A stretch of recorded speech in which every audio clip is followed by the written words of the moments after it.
Hi, welcome to Richard Kabili YouTube channel, and for today's tutorial, I will be teaching you on how to turn on and off enable dictation on iPhone X. But first, kindly subscribe to this channel and don't forget to hit the subscribe button and the bell to notify you for the new updates. And let's start.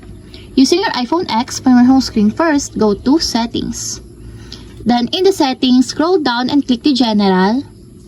Then after that in the General, scroll down and click the Keyboard.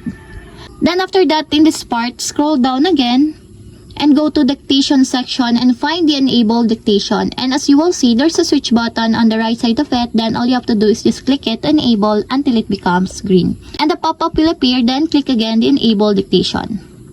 And if you want to disable or turn off, just click again the switch button.